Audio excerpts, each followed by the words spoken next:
2013 সালের গেজেট অনুযায়ী জাতীয়করণের দাবিতে মানববন্ধন করেছেন বেসরকারি প্রাথমিক বিদ্যালয়ের শিক্ষকরা।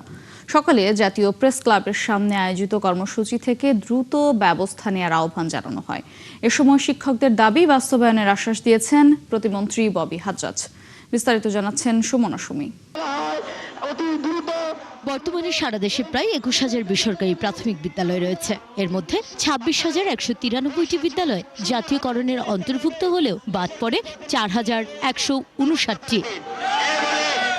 মানববন্ধনে শিক্ষকদের অভিযোগ, শুধুমাত্র রাজনৈতিক প্রতিহিংসার কারণে তাদের বিদ্যালয়গুলো জাতীয়করণ করা হয়নি। একটা চিঠি হয়েছিল, সেই চিঠিতে লেখা ছিল 5,000 বেসরকারি প্রাথমিক বিদ্যালয়কে জাতীয়করণ করার জন্য। এখনো পর্যন্ত জাতীয় কোনো সিদ্ধান্ত আসে নাই। বেগম জিয়ার যোগ্য সন্তান, তার কাছে আমার আকুল আবেদন, তিনি যেন আমাদের এই বিদ্যালয়গুলো জাতীয়করণ করে।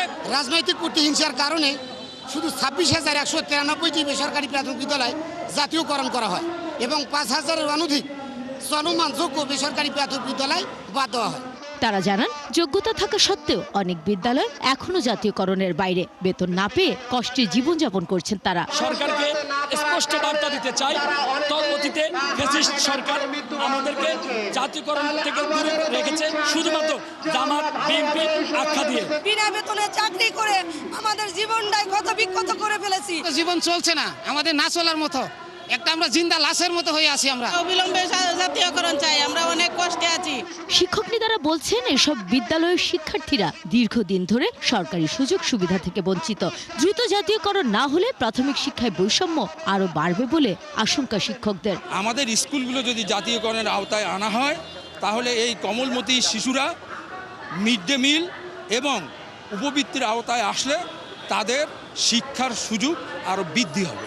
এ সময় 6 সদস্যের প্রতিনিধি দল প্রতিমন্ত্রী ববি হাজ্জাজের সঙ্গে দেখা করে বিষয়টি তুলে ধরেন। দ্রুত সমাধানের আশ্বাস দেন তিনি। উনি আমাদেরকে আশ্বস্ত করেছেন যত দ্রুত সম্ভব আমাদের রুট লেভেল থেকে বিদ্যালয়গুলো ডাটা কালেক্ট করে সেটার উপরে অ্যানালাইসিস করে উনি আমাদের বিষয়টা নিয়ে আমাদের রিসেন্টলি আবার আমাদেরকে ডাকবেন। যেহেতু মন্ত্রীকে অবহিত করতে পেরেছি, আশা করি আমরা ইনশাল্লাহ একটা সুরাহা পাবো।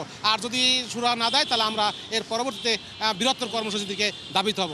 শিক্ষকদের এই দাবির বিষয়ে সরকারের পরবর্তী পদক্ষেপ কি হয় সেদিকে এখন নজর সংশ্লিষ্টদের। সুমনা সুমি, 71, ঢাকা।